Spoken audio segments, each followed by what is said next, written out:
Everybody, I'm Jesse Weber, and welcome back to Law and Crime Now. We have a great show for you today. We're going to be focusing on three big stories: the Chris Watts family murders. A little bit later on, the Pentagon releasing these UFO videos. Are they UFOs? What's the legal impact of that? We're going to get to that in a little bit later on in the show. But right now, we want to focus on Brooke Skylar Richardson. This was a trial that we covered here on the network, and it's also the subject of the first season of our Facebook series, Buried with Love. Now, if you recall, this is about that Ohio cheerleader who was charged with killing her newborn baby. She hid the pregnancy, gave birth on her own. The defense, though, said that this baby Annabelle, was a stillborn and that this wasn't a case of murder or manslaughter. Richardson would ultimately be acquitted of the highest charges, but she would be found guilty of gross abuse of a corpse, and she was ultimately sentenced to 3 years probation, no jail time. Now, there's a lot to talk about here. And I want to start with Dr. William Andrew. This is important because he is the person that confirmed the pregnancy, and he also told the jury what the then 18-year-old Richardson told him. Take a look. And did she, in fact, provide a urine sample? Yes. And what were the results of that, sir? It was positive. Meaning that she was pregnant at the time? Correct. What did you do with that information, if anything? Well, I returned to the room where the patient had returned and explained that there was a positive pregnancy test, and then proceeded with a sort of a general physical examination rather than the more in-depth gynecologic examination. And I measured her belly, what's called a fundal height, so measured from the pubic symphysis to the top of the fundus. Or at least I believe that I did, because I recorded a very specific number for that in the medical record of 32 centimeters. Well, and so let's take those a couple of things at a time. You first went back and informed her that she was pregnant? Correct. What was her reaction upon you telling her that she was pregnant?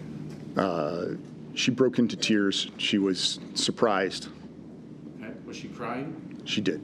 What statements was she making, if any? She said that she could not have she was not prepared to deliver a baby. She could not have a baby. Okay.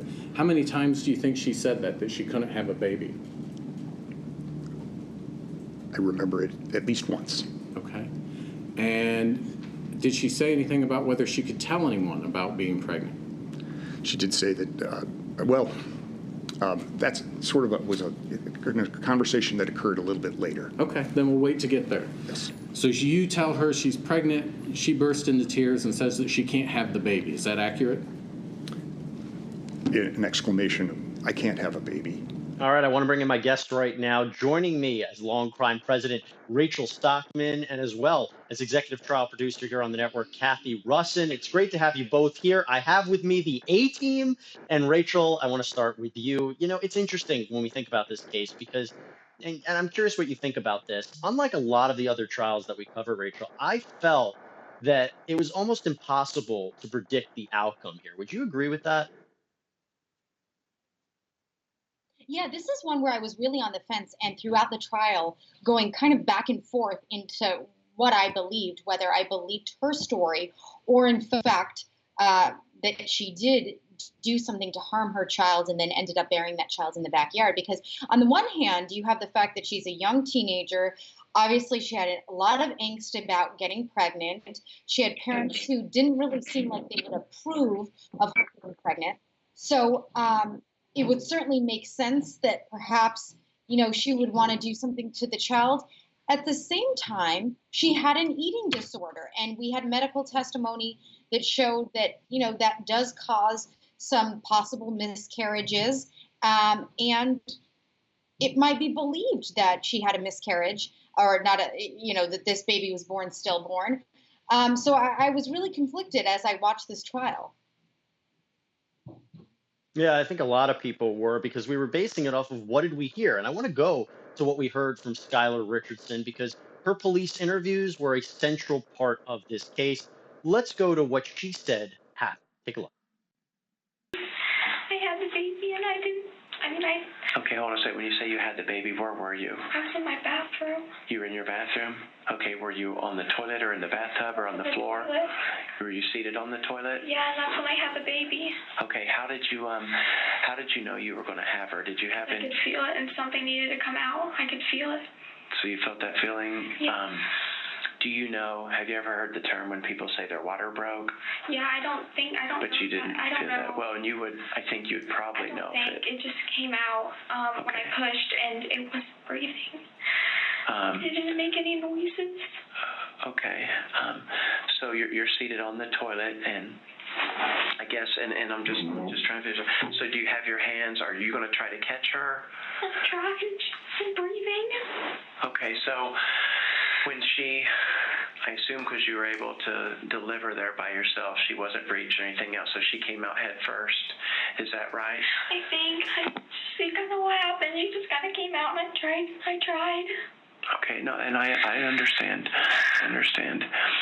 When she came out, were you able to catch her? Did she go into the toilet, or were you kind of a little? I kind of caught her by the head a little bit. Caught her by the head? Okay.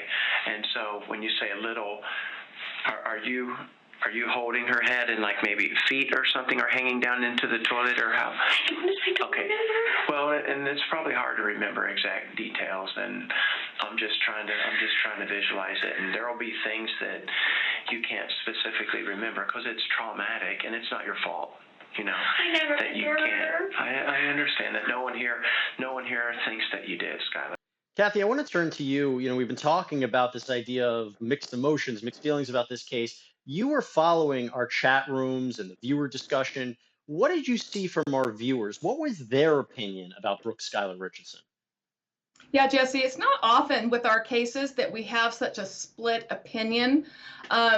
Usually, cases, the viewers are kind of on one side or the other, but this one, I have never seen such a divide.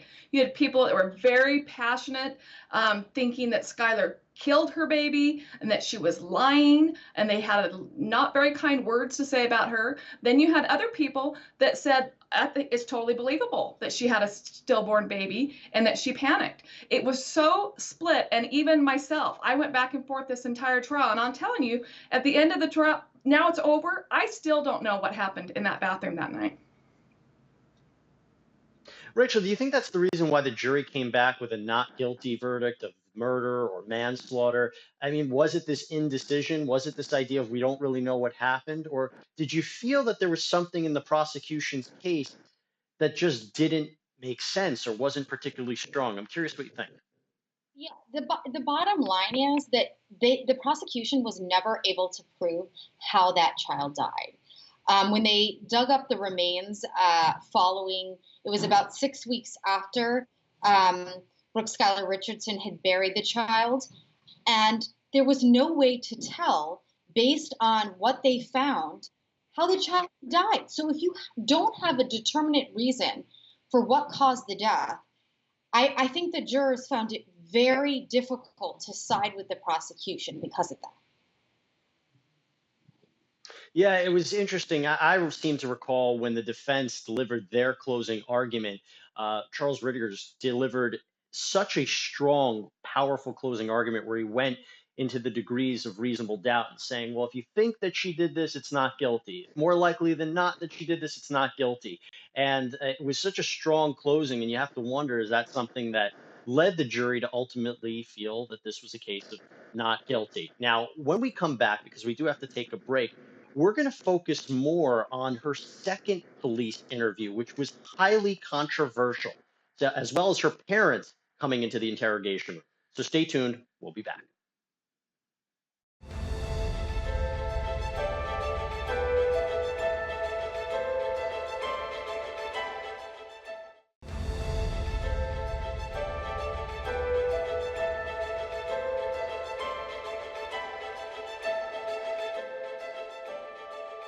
And welcome back to Law&Crime Now, everybody. We're focusing right now on a very, very important and interesting case that we covered here on Law&Crime, and that's Brooke Skylar Richardson, that cheerleader who was acquitted of killing her baby, her newborn baby. Now, this was a very difficult case and a controversial case. Many people had questions. Why would she hide her pregnancy? Why wouldn't she tell anybody?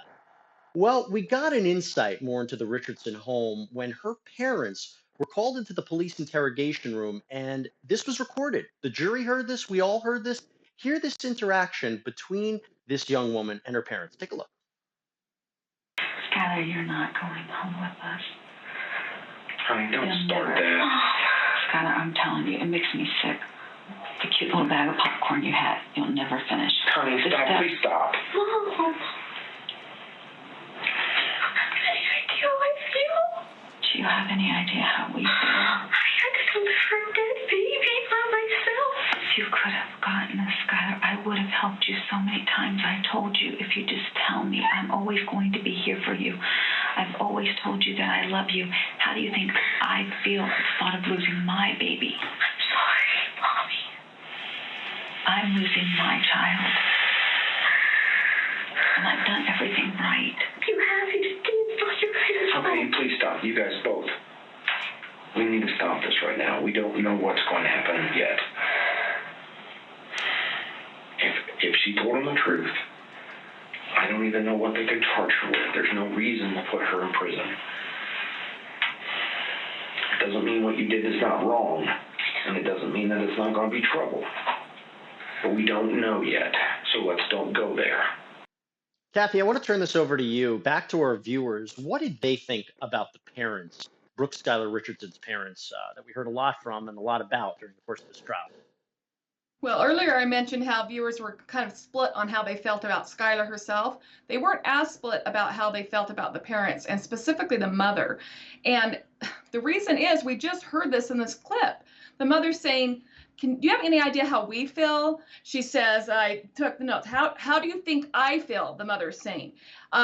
Really, viewers did not like Skylar's mother and did not care for how she handled this. They felt that she was more concerned about the appearance of their family. She was more concerned, during the trial, we read text messages between the two of them where she talks about Skylar's weight and how she has been gaining weight and needs to lose weight.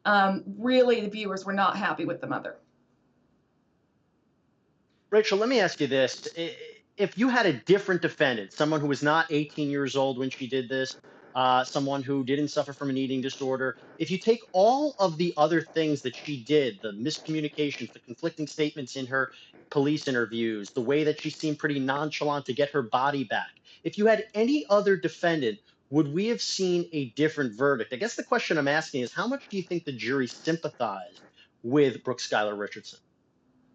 Yeah, I certainly think that played in a factor. She's an attractive young girl who obviously was going through difficult times. She had an eating disorder. She was a high school student. We all know what that's like to be a high school student, have all those insecurities. However, I go back to the evidence in this case, and I really just don't believe, and I said this when this trial was going on, that the prosecution had enough to prove murder like they were trying to do.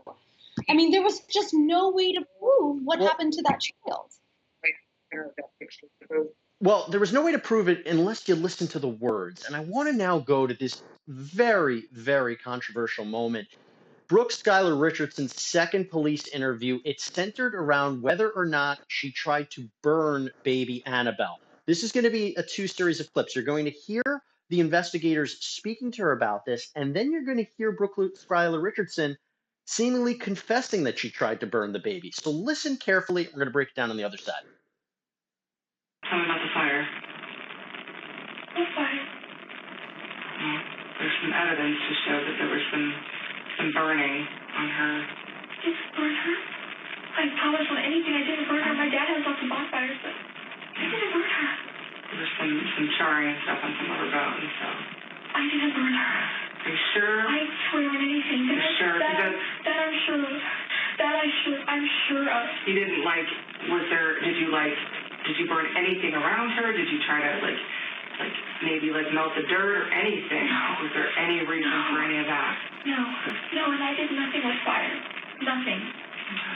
Is it possible originally you put her in the fire pit before you? No. I don't mean with a lit fire, but I mean put her in the fire pit. No. What about, maybe not fire, what about some other heat source? Was there any heat involved in anything? This was been after she was dead, so it's not like no microwaves, no oven, no nothing. You're so close. Just give us all the truth that's And left. I've given you all the truth. I told you about squeeze the trigger. I think that it might have hurt her, but that I'm Because I think did you maybe put some, like, after she was in the ground, like maybe some fire there, or some... I took flowers from the fire pit. Okay. But that wouldn't burn the bones unless they were on fire. Not that we just, you're so close, Skylar. You know, just. We know. I mean, we know there was some sort of fire. I know it's. And I understand it. Tell me everything that you were thinking and everything you did, just so I know. Like I was there.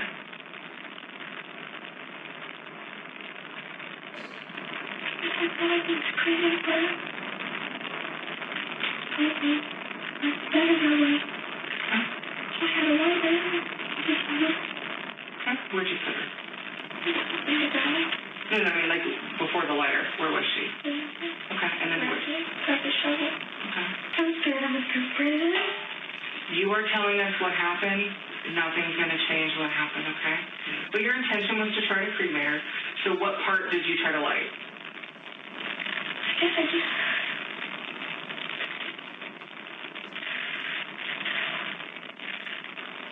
Part of the remains, like, did you start, like, at the bottom, at the top? How long would be your closest guess how long she was alive? It doesn't change things if it was 5 minutes or 10 minutes or 20 minutes or 30 minutes.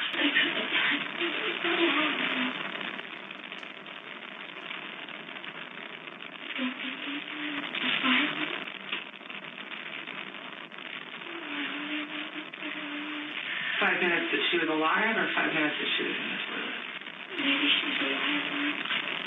Okay. I don't know what's going to happen. That is not up to us, okay? I don't know. Do you feel it? You keep saying that. Do you feel like you should be? I don't think you should. Do right. Rachel, the defense said that this confession, or whatever you want to call it, was coerced. And they brought in their own expert who said there was no evidence of burning. I guess the question is, what's your take on this? Do you think she was pressured into giving that answer? Because initially she seemed to not know anything about the burning. Yeah, if you watch the entirety of the interview, which we have, you'll see how the police kind of get her as the interview progresses to change her story. Now, some might say, well, why did she admit to it? Either way, you know, why would you admit to something you didn't do? But you can certainly see, you know, it's two law enforcement officers in a small room. She feels like this is the only option she has, which is to confess to what's happened in order to get out of this predicament. At least this is the defense's theory as to why she admitted to it. And if you watch the full interview, it is a believable theory. This could be a situation where it was a false confession. Remember, we are talking about a young woman here, and we are wondering, of course, what happened to Annabelle. What happened to this baby? Was it a murder? Was it a manslaughter? Or was she a stillborn? So the defense was keen on raising that reasonable doubt. They called their own expert who seemed to suggest that this was a case of a stillborn. Watch. Can you tell the ladies and gentlemen of the jury what facts support your opinion? Your opinion that Annabelle was born stillborn. Okay. Well, you don't care if I go on a while. You just answer however you have to answer. Okay. So initially we know going into the pregnancy that Skylar has a long history of an eating disorder. Her weight had bounced around quite a bit. In February of 2015, there was a little crisis with her eating disorder. She had lost weight. Her friends were worried. They contacted her mother, and her mother took her in to see a specialist at Children's Hospital. At that visit, she weighed 103 pounds and was 5'2", and they ordered her labs, and just because of the vigor of youth, her labs were pretty much normal. But the doctor worked with her, and as they do, and it's my psychiatric rotation at the University of Kentucky was in the inpatient eating disorders unit, and so I can speak to how challenging these problems are with the patients and their families and the doctors, because this can be a fatal disease.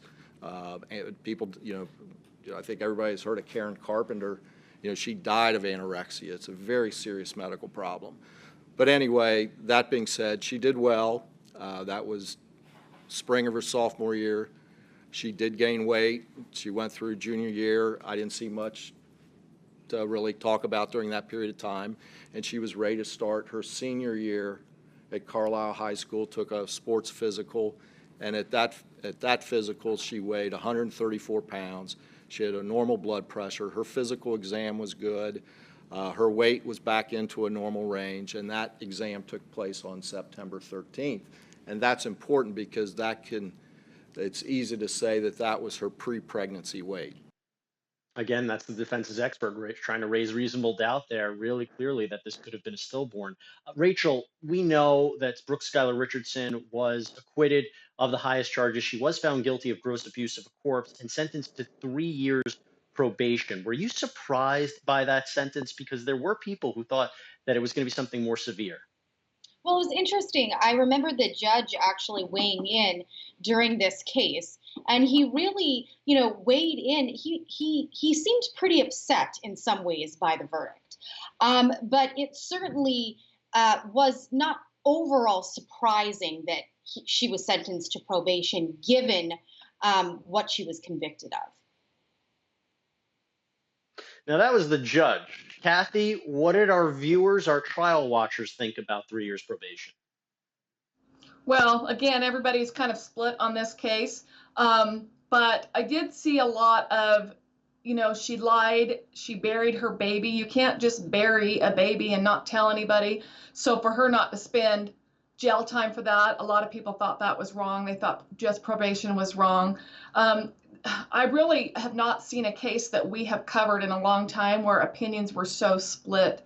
It's really hard to know what really happened, what Skylar really knew and when she knew it, and if that baby was alive or not. Rachel, I want to give you the final word, about 20 seconds. There are people who are concerned with this verdict that this is just going to give a license to people to do these backyard abortions in a way. What would you say the lasting impact of this case is? And again, about 15, 20 seconds, Rachel. Well, I certainly don't think we've seen some kind of surge after this has happened. I do understand that sentiment, but at the same time, this is a very unique case. And one where I don't think we've really seen any kind of lasting effects with other teenagers trying to do the same thing if she did, in fact, do what prosecutors accused her of, which I don't think she did. Well, it is a tragic case all around. I think everyone can agree on that. Rachel, thank you so much for coming on and giving your perspective on this. Cathy's going to stick around with us. When we come back, we're going to focus on the Chris Watts family murders case. Stay tuned.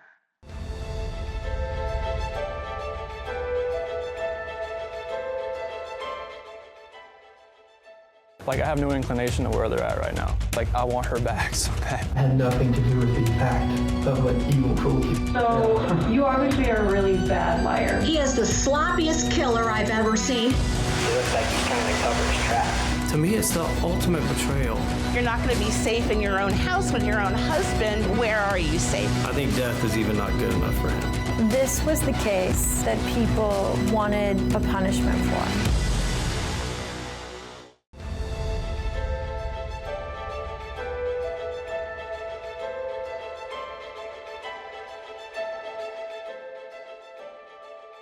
Welcome back to Law and Crime Now, everybody. We want to shift focus and now turn to the Chris Watts case. It's actually the subject of the second season of our Facebook series, Buried with Love.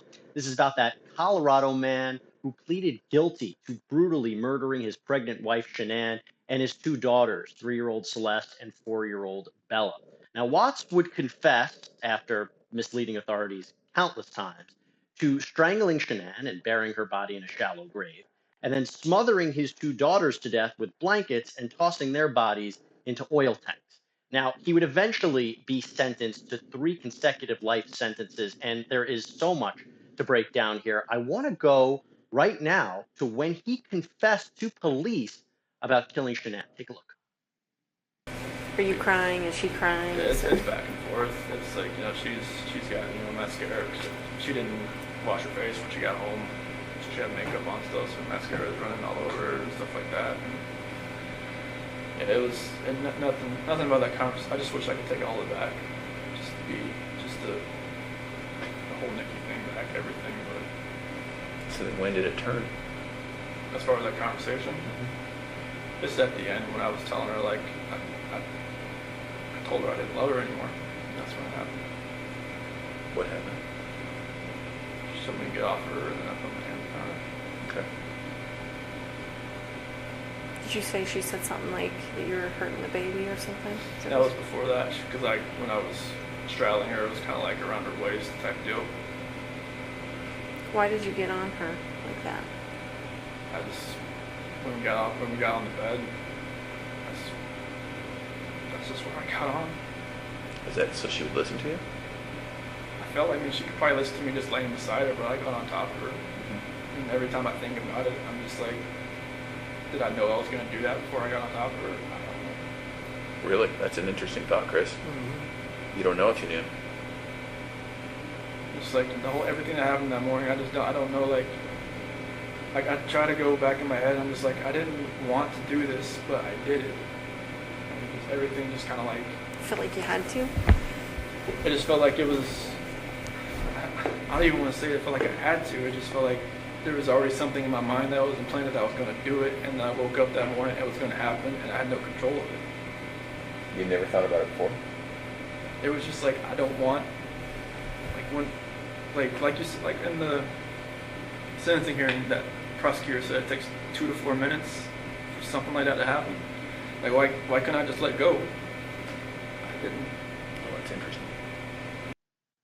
All right, I want to bring in my special guest right now. Law&Crime legal analyst Gene Rossi is with us. Gene, great to have you back here on Law&Crime, and this is what a case to talk about. I want to ask you something. If this didn't happen, if Watts never confessed, this went to trial, do you think the state would have had enough evidence to convict him? There's a lot there, but would there have been enough to convict him without the confessions? You know, here, I think there would be, and I'll tell you why. When you have 3 deaths, Bella, Cece, ages, I think 3 and 4. Shanann was pregnant with, they were going to name the baby boy Nico. She was 15 weeks. When you have a murder case like this, you can get away with a lot less evidence because juries want to find someone upon whom to pin responsibility. But let's just say you didn't have that beneficial factor for prosecutors. There was a lot of circumstantial evidence to suggest that he had motive, he had a paramour, a mistress, he had opportunity, and the bodies were found at his old job. He was fired on the day he was arrested. So I think there still would have been enough. It would have been tougher. Yeah, and those are all great points. Cathy, I want to turn to you because talk about a case that brought a lot of attention and a lot of opinions. Let's go to some viewer questions. I know that we had a couple here. What's one viewer question for Gene about this case? Yeah, Gene. So, before Watts told his final confession, his final story, he had at one time said that Shanann had killed the girls and then he killed her. Had he stuck with that story and it went to trial, how would that have gone over with a jury? Is that plausible? Would that have worked? I think the defense would have had a good faith basis to present that case. I don't know if a jury would have bought that. What he's saying is that his wife was the murderer and she took the life of Cece and Bella, and I lost it. It was involuntary manslaughter or voluntary manslaughter. I just lost it, and I murdered her. I don't know if the jury would have accepted that. That's like putting a rope through a needle. It's too cute by half. Well, I'll tell you what, Gene, we didn't get that reality. Unfortunately, the reality we got was Chris Watts admitting that he killed his 2 daughters. Take a listen to this. So what happened when you got out there? I took Shanann out just to a place off to the site. And then... What were the girls doing when you were doing that? Just sent them back to the truck.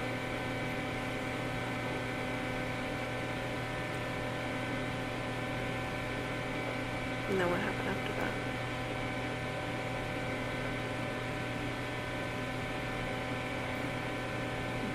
CC was hers.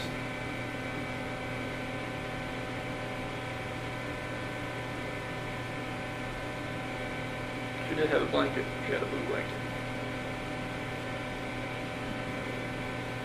A Yankee blanket.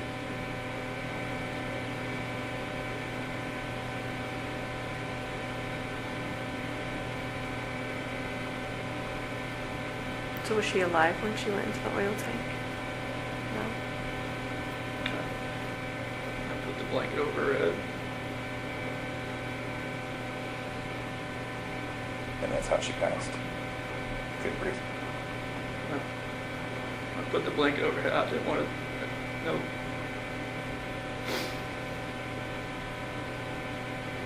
I strangled her right there in the back seat. Okay. What was Bella doing? She's sitting right beside her.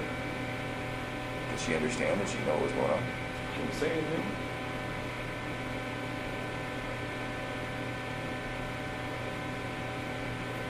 And then the same for Bella? Just without a blanket? With the blanket.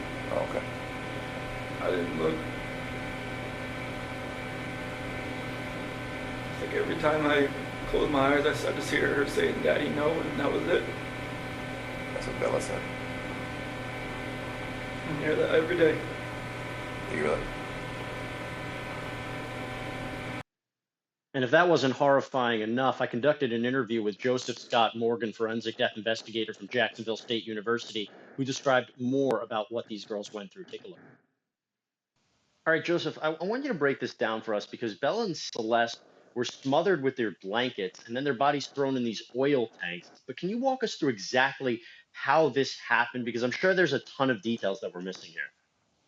Yeah, one of the things that has been considered all along is that, backing up a little bit, is that Shanann was obviously deceased when this is a really horrific, perspective on this. Shanann was actually deceased when she was placed in the truck, and these two kids may have been forced to ride in the vehicle with their deceased mother's remains. And then when they arrived, at the site where he was going to finally dispose of the remains, he suffocated them then. And keep in mind, when you have little kids, one of the things that, offers comfort to them is in fact a blanket.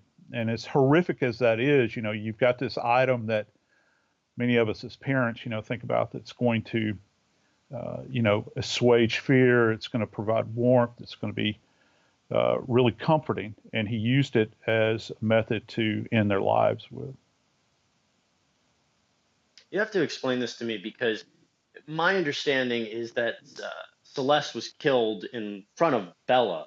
How long did it take, or how long do you suspect it took to actually suffocate these girls, especially when one was watching the death of her sister? Well, just reflect back to the interviews that we've seen with Watts himself. This guy's a fitness buff, or at least fancied himself to be one. He's strong. He's overpowering. These girls were very, very diminutive.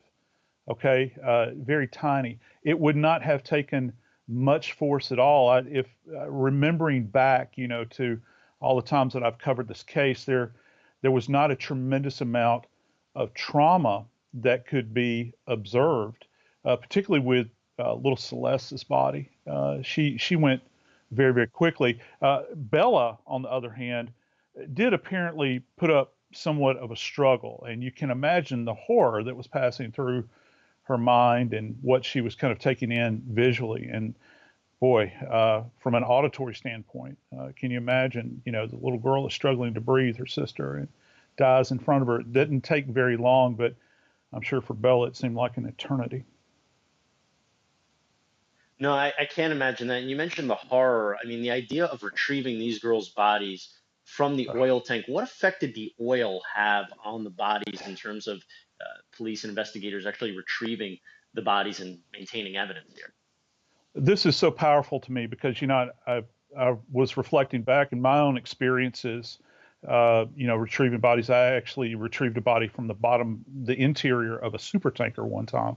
A guy had fallen over the edge. it's a horrific environment to be in. You're talking, this is unrefined petroleum, Jesse. So just the environment in which these law enforcement officials would had to have gone through or entered into in order to retrieve the bodies, what they were physically exposed to. Keep in mind, please, that with petroleum, raw petroleum, there are any number of things that are created. We're not just talking about gasoline, kerosene, and motor oil and all those sorts of things. We're talking about things that we use like toluene to strip corrosion and polish things with. This is highly, highly toxic. And so what would have happened in this in particular environment is that, Jesse, these little babies' bodies that were contained within these systems, they would have begun to break down very quickly, and strip away the skin. And of course, any evidence that you're going to have, physical evidence like trace evidence, is going to be diminished. There's also an environmental impact here that we have to consider. This is not an expected event. They had to drain these tanks out. The workers had to put on heavy duty PPE in order to function in this. It put a lot of people's lives at risk, not to mention the trauma that it inflicted on this community. So then the question becomes, why would this man do this? For that answer, let's go back to Chris Watts. I remember you kept telling me that. You kept saying, I didn't know what I was doing, Tammy. I didn't know. Like, yeah, when you asked me about the sheet, like, what were you doing? Like, I don't know what I was doing. Yeah. I think you were just like in automatic mode, or it seemed like. So did you drive straight out there? So what were you thinking on the way out there? It's kind of like what I was doing right now. I'm just like, nervous, shaking, not knowing what's gonna happen. Yeah. Like, I know, like, my life is completely changed. I don't know, like, what's happening. Like, honestly, like, I try to picture that whole ride. Like, it's like 45 minutes to an hour ride out there. And it's just like, couldn't I have, like, saved my girl's life? Couldn't I have done something? Why did I do that? I don't know. Right. Like, this is my flesh and blood. This is, like, what I wanted all my life, was to be a dad, just to have, kids, and they love me, all that, and it just nothing made sense. Right. Like the oil tank, nothing made sense. I'm just like, what the doing? Mm-hmm. All right, Gene, 30 seconds. Got to ask you, do you agree with him taking a plea deal here, the death penalty off the table? There are those who are upset about that. And then from a defense point of view, well, he might have been able to put on a defense. So taking the death penalty off the table, we have about 25 seconds. What do you think? I think it was a great decision for both sides, and here's why. Number one, they did have litigation hazards, of course, in the eyes of the defense. But the prosecutors, I'm sure, wanted the death penalty. There's no doubt in my mind. It's just too horrific. But I was reading the background on this case. The family of Shanann did not want the death penalty. And as a prosecutor, I personally was on a and that's first a chair. really big impact right there. That's something that you can't forget at all. I wish we had a little more time to talk about the Chris Watts case, but that's okay. When we come back, we're going to focus on the Pentagon releasing all these UFO videos. Stay tuned.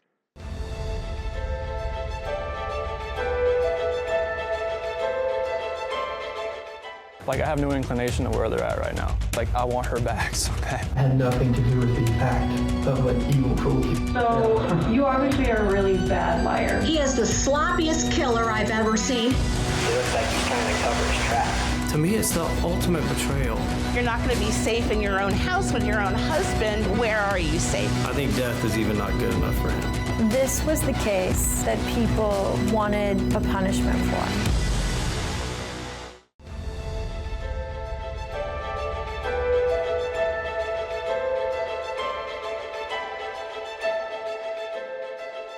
Welcome back, everybody. So as you may have heard, the Pentagon released these videos of what they've labeled unidentified flying phenomena. Now, this came after years of trying to get access to this footage. It's actually from 2014, 2015, but there were leaks of these videos in 2007, 2017.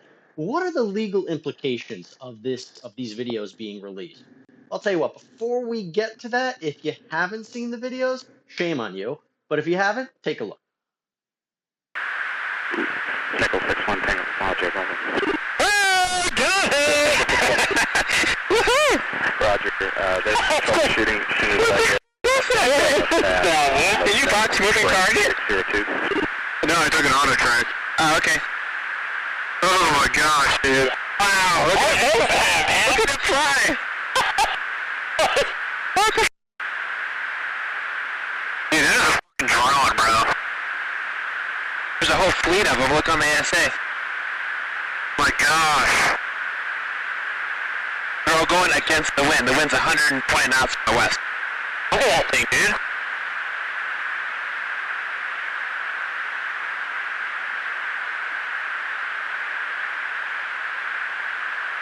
That's not our LNS though, is it? It's not. That is the LNS, dude. Well, if there's like... Look at that thing! It's rotating. Okay, let me just say, that's awesome. Gene, I want to turn to you. Look, as a government lawyer, you got to explain this to me. Why release the videos now? What's going on? They had all this time. Why release it? Why declassify it? Well, I think what happened is they were probably facing, I think, a flurry of freedom of information requests, and a lot of nonprofits and lobbying groups were clawing to get copies of these UFO videos or photos. And I think the Pentagon made a decision based on an analysis that it's not going to jeopardize national security or the welfare of this country if we release these. They didn't make any explanation. They didn't editorialize. And I think they got to a point where they say, you know what? They've been out there, might as well release them officially and declassify them so there's no aura of why we're holding them back. There are people who say they released it now as a way to be a distraction from the coronavirus. I get that, maybe a good idea. But I guess I'm curious, what can this lead to? Because if the government is going to release this, can everyday people then petition the government or make a legal challenge for more information? Former Senator Harry Reid says this is just the tip of the surface in a way, that there's more research, more materials, and that perhaps they should be released. I know that he earmarked millions of dollars into these kind of programs. So are we going to see, or let me ask you this, do people have more of a right now to get more information on this kind of phenomenon? They have more of a right, but it's not a strong one because the government always has, under the Constitution and the cases that interpret it, always has a paramount interest in protecting the national security. So courts especially and agencies defer to the judgment of the Department of Defense, the CIA, and other intelligence agencies with their findings of protecting things in the national interest. Is this going to set a bad precedent that leads to a floodgates that Harry Reid sort of implied would happen? I don't think so. I think this is a one-off, as they say, and I don't know if I'm there on whether it's a distraction from COVID. I just think they made the decision that they want to get this out there. You could make the argument it's drones, or if you believe in UFOs, it's clear evidence that they exist. Well, that's another interesting point. We keep calling it UFOs, unidentified flying objects. They called it something different, unidentified aerial phenomenon. We're lawyers. Why that legal distinction? Why not call it what the popular nomenclature is? I can tell you why, because I was thinking about that before I came on. If you say it's an object, an unidentified UFO, and you're at the Pentagon, you say it's an object, you're implying that it's a missile, it's a spaceship, it's the reincarnation of Star Trek, if you will. But if you call it a phenomenon, you're kind of saying that, it could be a drone, it could be something other than an object from another universe. Yeah, everybody's going to interpret it how they want to interpret it. There was another argument that, let's get in front of this. Let's say that we don't have any direct threat from someone else from another country. We just can't explain what it is at this point. We're in the same boat. But, do you ever want the American military to not have a full understanding of what's out there? That's a scary point, too. But we're going to be probably dissecting this for a while to come. Everyone out there will think about if it's aliens or not. I have my own personal opinions. Won't share it here. But I will tell you, Gene, thank you for coming on today. I appreciate it. And I hope you're staying safe during this crazy crisis. And for everyone out there, please, I hope you're staying safe as well. Thanks for joining us. And we will be back next week.